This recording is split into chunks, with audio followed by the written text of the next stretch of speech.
Assalamualaikum warahmatullahi wabarakatuh. Masih menjawab pertanyaan-pertanyaan seputar budidaya ikan gabus.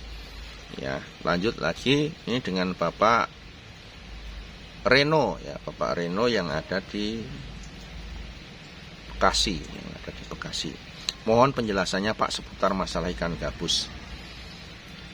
Apakah ikan gabus itu termasuk ikan yang kanibal, Pak? Ya, seperti lele juga kan kanibal. Karena lele juga memangsa yang kecil dalam proses budidaya. Karena saya juga pernah pelihara ikan lele. Ternyata yang kecil dimakan menjadi yang besar ya. Nah, bagaimana cara mengatasi kanibal pada ikan gabus, Pak? Terima kasih, Pak. Kalau memang ikan gabus itu ikan kanibal, bagaimana pencegahannya? Pencegahannya, mohon penjelasannya, Pak. Pernah saya sampaikan di video sebelumnya, sebetulnya sifat kanibal itu ada sebenarnya pada setiap ikan atau hewan ya, yang memang tidak memiliki akal ya. Hewan kan tidak punya akal, tapi punya otak, tapi tidak punya akal. Nah, di situ jikalau terjadi kekurangan makan, ya, kelaparan gitu, mereka akan memakan apa aja yang ada di situ. Nah, dalam sistem budidaya apapun hewan jenisnya termasuk ikan, untuk meminimalisir terjadinya kanibal seperti itu sebetulnya hanya karena kecukupan pakan itu harus disediakan secara total. Jadi kalau misalnya kita piara ikan tidak terbatas hanya hewan karnivora saja, ya, hewan-hewan herbivora, omnivora pun semua bisa berpotensi kanibal. Ya kan? Bukan hanya hewan yang karnivora saja yang memakan hewan atau daging atau hewan yang lebih kecil. Tapi jikalau hewan herbivora atau pemakan omnivora pun jikalau di situ tidak ada makanan yang lain, kelaparan, apa yang ada di situ dimakan. Ya kan? Kadang juga sudah tidak masuk akal juga pada saat hewan ataupun makhluk hidup itu lapar.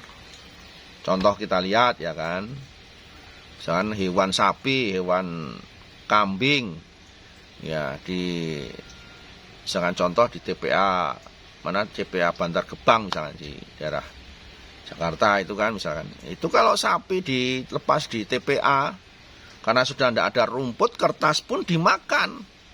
Daun-daun yang memang jadi daun-daun makanan, daun segar itu daun-daun busuk pun dimakan.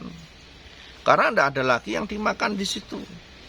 Ikan gabus, ikan lele, ikan yang lain pun sama. Pada saat itu diberi makan itu kurang, makanannya kurang, itu pasti bisa muncul sifat kanibalnya.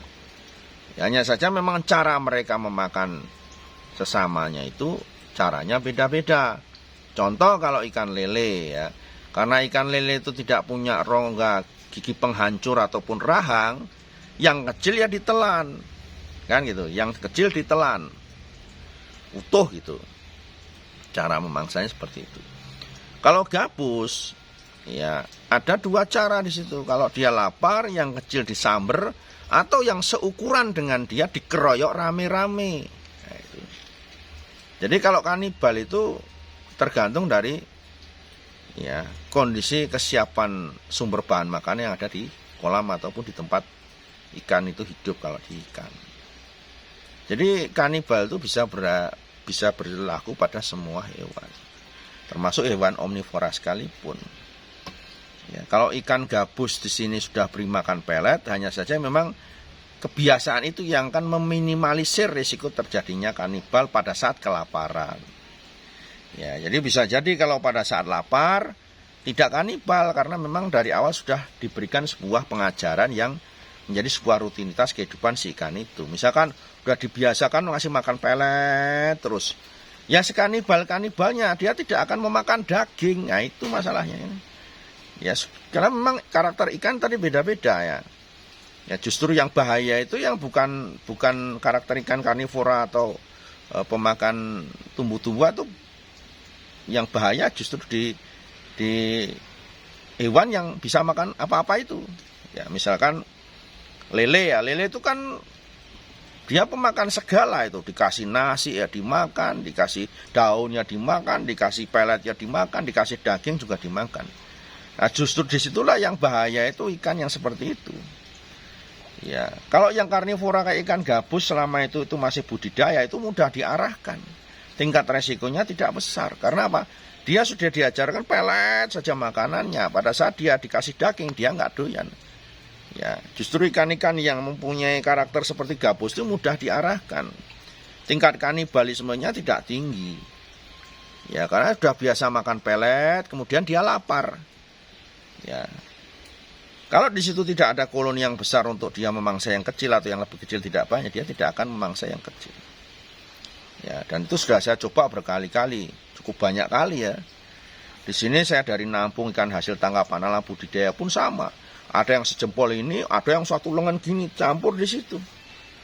Ya nggak juga dimakan, karena memang dari awalnya mereka sudah dibiasakan makan pelet, ya nggak mau makan, walaupun ada yang kecil. Ya, jadi di sini kanibal itu bisa muncul pada saat kekurangan makanan, Pak. Ya, ayam potong pun saat itu diberi makanan di dalam tempatnya itu kurang, apalagi sampai habis, ya tetap temennya yang jadi sasaran di patuk kelap kepalanya dan patuk bagian badannya sampai dagingnya dimakan. Ya, jadi perlakuan saja pada saat ikan-ikan yang dianggap menjadi ikan-ikan kanibal. Jangan sampai kurang pada pemberian makan. Itu aja, Pak.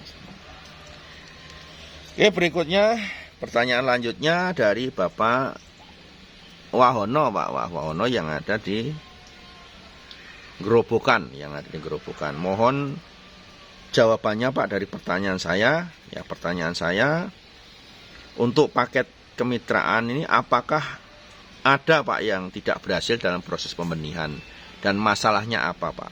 Mohon penjelasannya karena selama ini belum pernah ditayangkan untuk teman-teman yang tidak berhasil dalam proses pembenihan.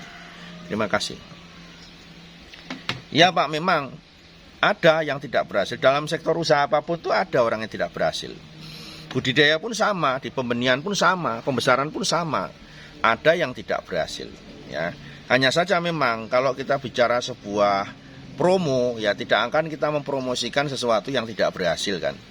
Ya, di sektor apapun mesti ya namanya kecap nomor 1 gitu kan. Kecap saya nomor 1, ya, tidak mungkin ada kecap yang tidak nomor 1 dipromosikan.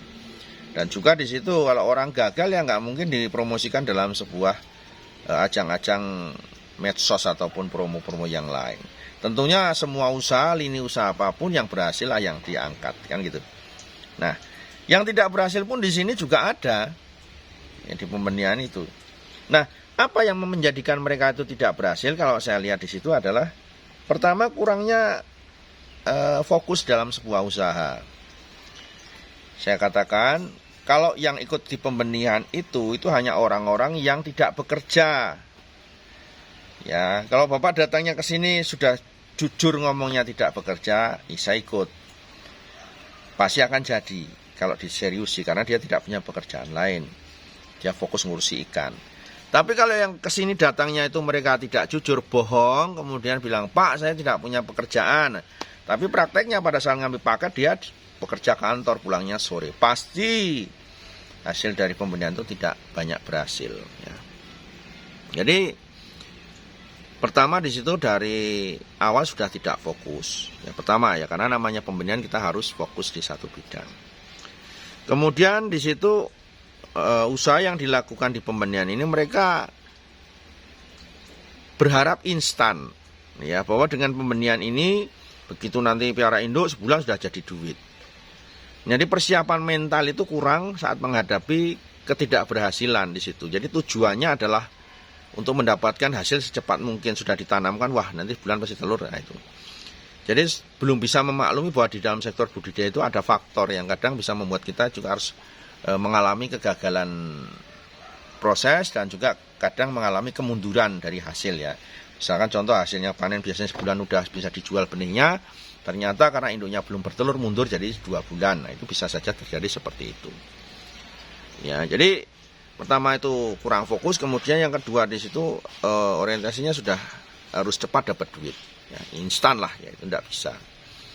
Kemudian ketiga di situ kurangnya mencintai apa yang dia lakukan, ya termasuk apa yang dia pelihara.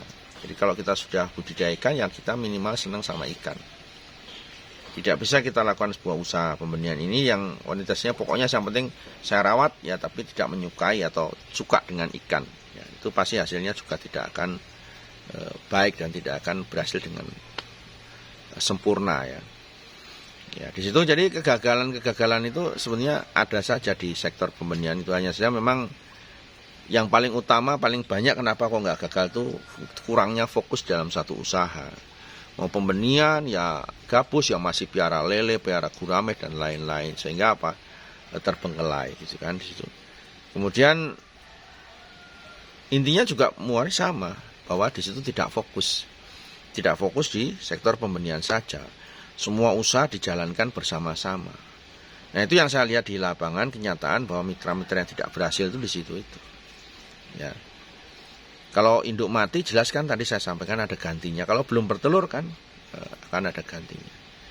Ya di situ jadi ada yang paling pokok di situ kurang fokus dalam menjalankan usaha yang digeluti saat ini.